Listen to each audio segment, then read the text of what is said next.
Welcome back to Page Break Podcast with Rich and Brian. We're the co-owners of Genesis Publishing House, and we're here today with one of our newest authors, books set for release shortly, Jason Jacobus. We're extremely excited to have you on, Jason. Just tell us a little bit about yourself and your book. Yeah, glad to be here. So first and foremost, I am a husband of a great wife and got 3 amazing kids at home. And just a man in pursuit of being the best steward of the roles I've been given. So first time author, this is all a new process for me. Just felt like in the last season of life, we've gone through significant realignment, hence the name of the book, Realigned. And so outside of that, spend most of my time in the chemical industry. That's what I do for work. Background, went to school to go into family marriage counseling. So I still have a deep passion for family dynamics, and also an avid reader, a recovering hobbyist. So I have a lot of interesting hobbies, but just kind of a curious individual. And this is kind of the newest thing I've taken on. Awesome. Cool. And I know Brian's got a question for you, but before he does, I would like to point out on order on my screen, I have Brian on my far right and then Jason in the middle and me on the left. And it's like beard stages. Like Brian is 5 o'clock shadow. Jason is like, I haven't shaved in a month or so. And mine is like shooting for Santa Claus. So it's pretty funny to look at the stage. I pretty much use the same guard about once every, 4 days, and I'll trim it down, and then another 4 days I'll do it again. I've never let it, I don't think I've never even let it get to Jason's phase. And I don't even know if I could get to Rich's phase. It would drive me crazy. I know it would drive my wife crazy. Well, it drives my wife crazy too. My goal is always to never shave again, to never do anything with it again. I'm hoping but then usually after about 3 months, I'm like, I got to do something, and I go get it cleaned up. But right now mine's going through stages of length and now stages of grayness. So getting grayer by the day. Yeah, I'm Rich, you've got so much down here. Like, I think you should do something to support the team. Maybe do some red and white you've already got the white. So just add a little red to it for the game tomorrow. Yeah, I think that might not be a bad idea. Be good to go. But no, back to the book. Your title is good. I saw your cover, and it definitely, fits the narrative of the book. Let's kind of start with the process back when you decided, I've got a story, I've got something I want to put down on paper. Take us back to the beginning on how all that developed. Yeah, and I don't know that I shared this with Rich in the start of our discussions, but I've actually had 2 false starts writing a book. Started trying to write a book back when I was in college. It's probably a project I'll go back to at some point in time, really around seeing divorce through a child's point of view. But the first 2 attempts at writing a book were really focused on, I wanted to be an author. It was about the brand of being an author. And I think the pursuit of recognition of being an author, that motivation doesn't last for as long as it takes to write a book. So this was more of a story that I just felt like I had to get out. Matter of fact, when I started laying it out, it started off as more kind of a how-to manual of some of the things that we did to realign our life as a family. And I had lined out quite a bit of it and had written some of it, and actually had no idea what I was going to do with it. It actually took my stepmom asking me, okay, hey, you made it this far. What's the plan? And I'm like, honestly, I don't know. This is more, I just feel like there's a story on my heart that I want to share. And so one of the big changes for me is I started off writing it more as kind of a self-help, not a lot of emotion. Part 2 was actually outlined before I ever even started on part 1. And I heard a quote, and I'm going to paraphrase here, but it said something along the lines of, competence generates respect and admiration. Vulnerability builds connection. And so for me, I was thinking, okay, I'm trying to demonstrate a competence in some things that we've done, decisions we've made, systems we've built, but there's no connection with the reader. And I believe that our story has to start with a heart change.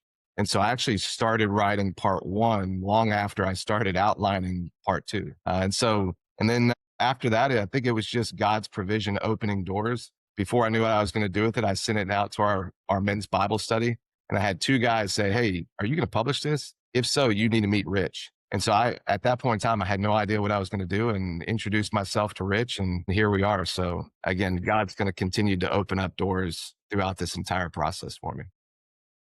Yeah, that's great. I'm a big fan of what you've written. I think I'll phrase it as delicately as possible. Brian and I get a lot of interesting material sent to us over the years. We've seen some incredible manuscripts. We've published a lot of incredible manuscripts. We've also seen stuff that just wasn't very good. And a lot of times those people end up not publishing, or we work with them and we give them to a great editor and we can make it pretty good. But from the jump, when I read the first few chapters of this, I thought, oh, this has got a chance. Like this is a good book. If we get him with a good editor, which we did, and we'll talk about that in a little bit. Let me interrupt real quick. You called me after you went through Jason's draft, or I don't know exactly what you saw, but you're like, this one's good. Like you were like genuinely like, because we're both so busy through the day.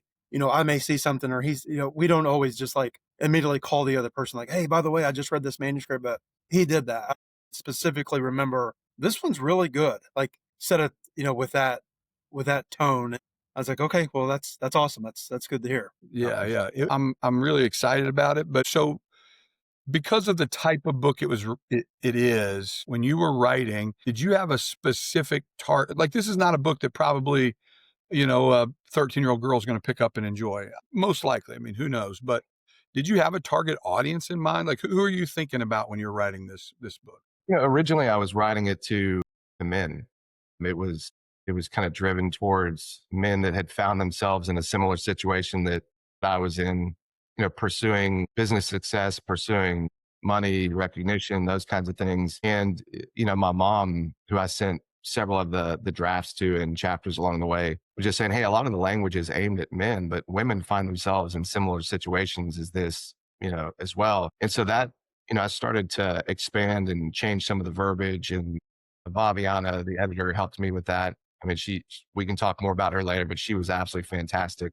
And so I would tell her along the way, hey, here's what I'm trying to do. This is the intended audience. This is the tone I want to carry. So I would say to answer your question, it's written to anyone who's kind of found themselves drifting off the path that they feel God has called them to live. And kind of, for me, it was kind of succumbing to the gravitational pull of the world, towards money, towards position, towards recognition, admiration, towards kind of a curated highlight reel that, I think is kind of everywhere. And so it's really to anybody who finds themselves going, how did I get here? That's good. Yeah. Yeah. I think, I mean, I don't know your situation, Jason, but Rich and I always say like, I've probably been in the same church all my life. And I always say like, I was probably there when I was 3 days old. Obviously I don't remember that, but that was the family, that I was part of. I mean, still to this day, my mom, she cleans the church. She, helps with the dinners and all that kind of stuff. And I think sometimes when you start out with that and that's your life, sometimes you don't really think about it. It's just, well, this is what I do. This is who I am. But maybe you don't really search for the why or, how you're living. Oh, well, I go to church. It's fine. I've always been to church. I'm a Christian. But yeah, it's very easy to get sidetracked with the world for sure. And I think that's what you're trying to touch on with this book. Yeah, absolutely. I mean, when you look around the world, what the situation I was in is not abnormal. Um, there was nothing from the outside that people would say, "Oh man, he's really struggling." But I believe that God is the design, and as such, I think that His creation has design to it. And it's just like if you have a Ferrari, a designer designed it for a certain type of fuel, and if you put in just regular unleaded, hey, it may run for a while, but it's not going to run well. If you put in water, it's not going to run at all. And so when you don't use things as they were intended to be used, they don't tend to run very well. And so what I felt, from the outside, hey, there was nothing wrong with the vehicle, but I could feel that kind of sputtering in my life that just told me, hey, this is not the way this is supposed to be. So from the outside, probably no signs of any issues. From the inside, I knew something was off. Yeah, I think Brian and I can relate as being, at the time, the two most successful people inside of a very large corporation. Maybe our listeners don't know, but Brian and I worked for the same company back 15 years ago. And he was head of marketing. I was head of publishing. And we were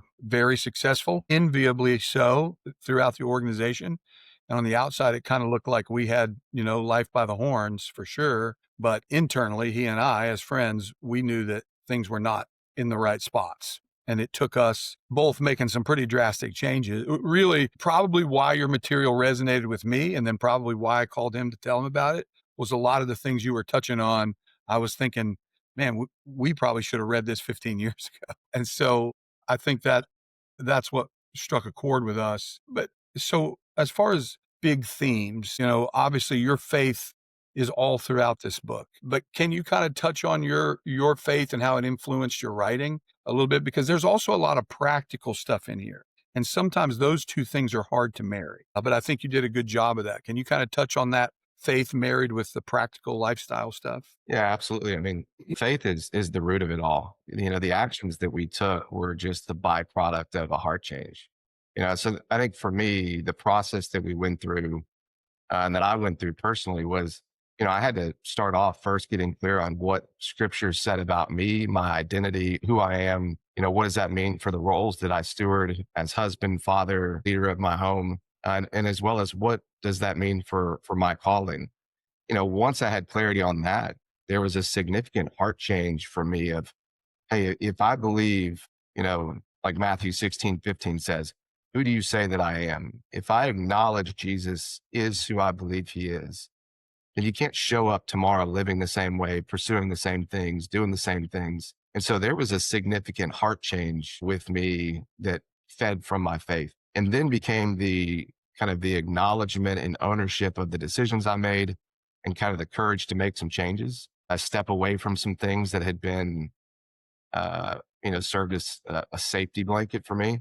And then it became getting into the discipline to build systems to make sure that I continued to protect myself, continue to go down the right road. But it all started with getting clarity from scripture on what does the Bible say about me? So it all stems from faith for me. Yeah. So let's go to the writing, process. As you were writing, you feel like it just flowed and it was like, it's just all coming out, or were there times where you really struggled with, maybe that next topic, that next paragraph, or like, I know what I want to say, but I don't know if I'm saying it correctly.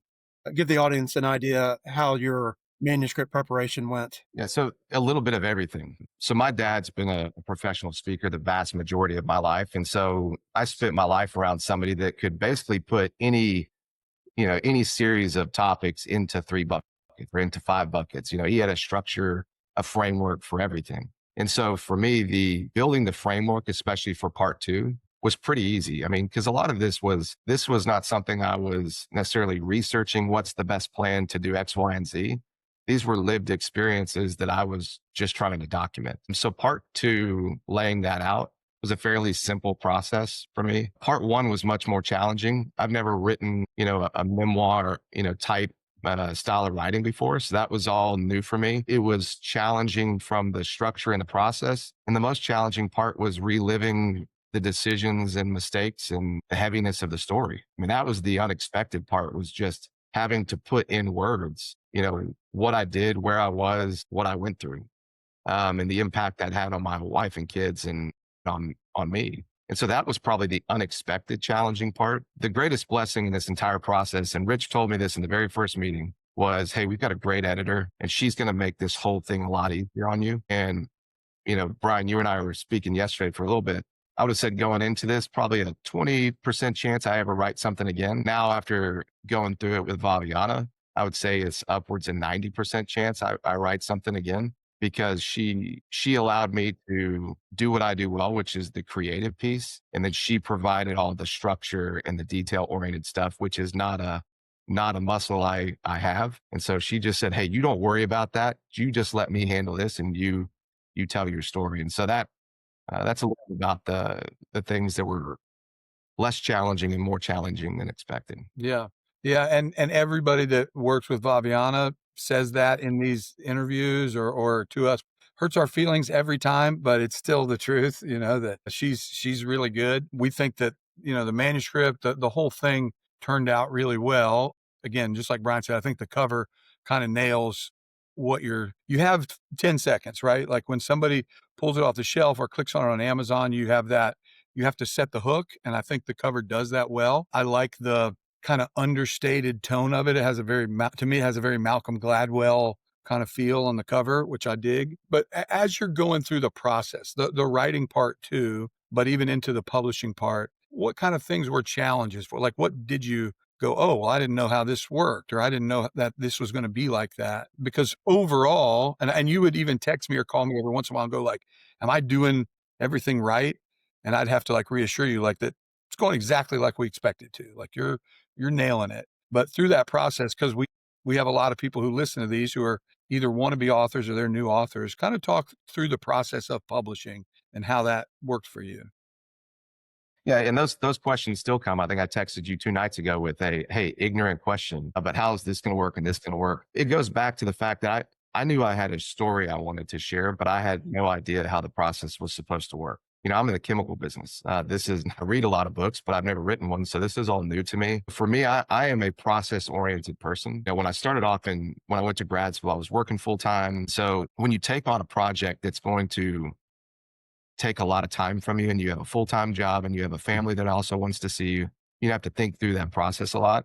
And so I definitely subscribe to James Clear's belief that you don't rise to the level of your goals, you fall to the level of your systems. And so the start of the process for me was, okay, what is the system that's going to be required so that this goes well? So the first thing that worked for me was I had to compartmentalize my time. I had to make sure that I'm not letting writing bleeding into work and work bleed into family and family bleed back into writing. I had to make sure that I had allocated the right time for that. So what I did is I made the decision I was going to write at the same time every day, 4:30 in the morning to 7 o'clock in the morning. That was going to be my writing time. That's also when I'm most creative. So that was another step for me. You know, I think I think committing to that, there was a book I read, Bird by Bird. I don't know if you've ever heard of that book. That was probably the most influential thing that I read for this. And it just talks about taking it, not trying to write a book, but trying to write a chapter, trying to write a section, trying to write a thought and stringing those thoughts together. And so that was a really impactful thing. But when it comes to the publishing process, I didn't have a lot of expectations. I'd never done this before. One of the things, Rich, I think is a gift of yours and was very helpful is disappointments directly tied to expectations. And right out of the gate, you set very clear expectations for me as far as the process, the sales process, all of that. So I think I came in having a fairly decent understanding of what to expect. And, as far as the editing, far exceeded expectations. I mean, I think you've done a really good job under promising and over delivering. And so again, the work that you've done has encouraged me not to feel like this is the end of the road, but hey, once this is done, what's the next project I feel like I want to take on? So I think you've done a great job. That's Yeah, great to that's hear. great. Obviously, that's what we always want to hear. When this book comes out and you're holding it, or maybe maybe you gift it to somebody for the first time. Like, have you kind of picture that in your mind? Like, hey, I'm going to give this to so and so, and they're going to read it. Like, what do you want somebody to take away from it once they read the book? I think there's such a temptation right now, especially with social media, to curate an image that hey, we just have life dialed in. Hey, I don't have any struggles, haven't had any challenges. I would like for people that I know to see behind the curtain a little bit. It was one of the challenges. I work in a secular industry. I think people realize where I stand. When I shared it with our ownership, our owner and our executive team, they said, well, I don't think this is going to surprise anybody that this is your belief system. So, but I did want to give people a kind of a peek behind the curtain on some of the things that I went through. I think the biggest message I want them to take away from it is that we don't drift towards the kind of life we want. Like the gravitational pull is not towards being focused on God and family and, all of those things. We have to be intentional about pursuing the kind of life that we want. It's not going to happen by accident. Again, the big driver for me in writing the book is I asked myself the same question separated by about a year. And that is, how did I get here? How did my life turn into this that's just unrecognizable in not a great way? And then we made adjustments. And then at the end of that adjustment period, or I said, when I started thinking about writing the book, it was another question, which is, man, life has changed in so many ways that have just been a blessing to us. How did we get here? And that was really the decision to write the book, was that question. The answer to that, I felt obligated to share with other people. So I think just the message that you're not going to drift towards the life you want. You've got to be intentional with it. Yeah, that's great advice. I heard a preacher preach a sermon one time on the danger of drifting, and he got his 3-point outline out of a Bass magazine.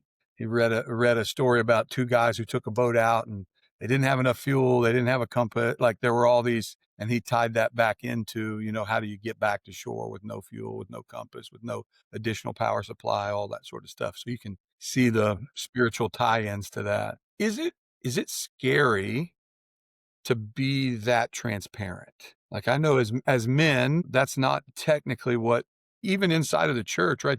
It's hard to do that. I, for the last 8 years, have taught high school at our, we go to the same church. And then I also have mentored the young adult group.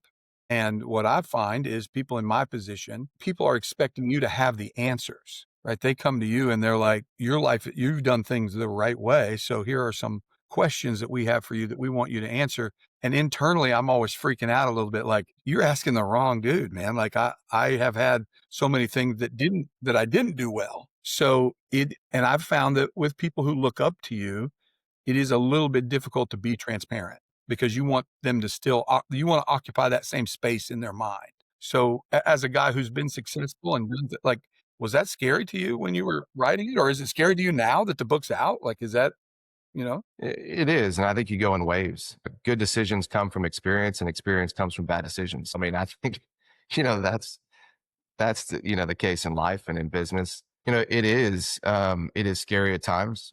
For me, I have to keep leaning on the fact that I believe that a lot of the things that have happened over the last, let's just say 5 years, I believe has been God's provision in the process. And I believe God brought us through a challenging season into an amazing season. I believe God has put it on my heart to share this story. And I think you just have to trust that his provision continues. And so I think vulnerability is contagious. I think having these discussions is contagious. And so, for me, I think I was telling my dad this the other day, as they say, I get to choose my hard. It's either going to be hard to share these kind of vulnerable stories, or for me, it's going to be a lot harder to sit with regret that I didn't, and that some other father or mother is going to continue the life that looked a lot like mine because I chose my own comfort versus sharing that. So it doesn't go away, but I think the purpose behind what I'm aiming to do, I think it makes it a little bit less impactful. Yeah, that makes sense. But there's always a question, you two know it. I mean, the question that comes in my mind every day is anybody even going to care? Is this good? Is this, was this a waste of time? And I think I just have to trust that, hey, that's more spiritual warfare than it is anything else. Yeah, So, absolutely. Yep. So, well, in closing, yeah, this has been great. I really appreciate you coming on. Recommend anybody listening, check this book out. Is the book officially, has it released yet? Is it official? Or I know we're coming toward the we're, end of production, at least. we're getting close. Yeah. So I would just say, yeah, toward the end of this month or first part of January, the book will be out. Again, it's called Realigned. And yeah, it's going to be a good read for really anybody, in my opinion. So yeah, congrats on the book and, getting it done and following your calling to get this out. Like you and I were talking yesterday about, everyone has a story, but to follow through with it and actually put it out, you become part of the 1% that actually do it. Actually, I would say way less than 1%, but yeah, to actually do it and put it out there and be vulnerable, which is what you've done with this book.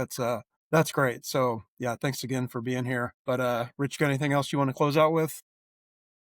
Yeah, just one final thought, because you made a statement there that I've heard lots of authors make over the years. Like, is anybody going to even care about this? Like, is this going to make a difference? So we got like 2 minutes here. I'm going to tell a real short 2-minute story. I may have even told you both this story before, but I know I haven't said it to our viewers. We published a book. I did, and Brian probably talked to this lady also way back in 2011, I think. She was an older lady from Somerset, Kentucky. Her first name was Bonnie. She wrote a fiction book, and I'm putting air quotes around fiction because it really was the story of her life and her family's life, but she fictionalized it to protect people. And it was actually pretty well written fiction story. I mean, it wasn't going to be a bestseller. It just wasn't, but it was nice. And she was a painter too. So she painted the cover, and we used the art that she made to do the cover. But little did she know, a big part of her story was a granddaughter who had been estranged from the family, and she'd become a prostitute. And that was all true. It was real. It was in the story. But the family didn't know where that girl was. They knew nothing about her. But someone in Bonnie's hometown still had a connection to that girl, and they mailed her a copy of the book. The girl read the book. One day, Bonnie got a knock on the door. It's the granddaughter. The granddaughter's weeping on the front stoop. She said, "Grandma, I want to come home." And when she comes in the door, she says, "Grandma, I want to get saved." And they kneel down right at the couch and they pray. And the crazy thing is, Brian and I remembers the bullpen that we worked in. We actually sat back to back. And this was, I don't know if Brian could even recall this day because I hit it pretty well, but I'm literally ugly crying while and I look like this. So people are not expecting a 6'5" Sasquatch guy to be like weeping at his desk. But she's telling me this story and she made a statement then. She said, if I never sell another book, this was the most successful thing I've ever done. And it turned out she actually did do okay. She would call me and give me updates every once in a while. But I just want to leave you, Jason, and the people who are listening, like our definition of success for what these projects are is different than the world. We want you to make boatloads of money and be a bestseller and all that kind of stuff. But at the same time, man, if you can get 4 or 5 people to email or post and say, this thing changed my life. And I think the material's good enough that it can do that. So we at Genesis, we're excited about the book. Everybody check it out. Yeah, 2-3 weeks, you'll be able to get it everywhere books are sold. We're just excited about it moving forward. I appreciate it. Yep. All Thanks right, again guys. for being here, Jason. Yeah, thanks for being on Page Break Podcast with Rich and Brian. We are out.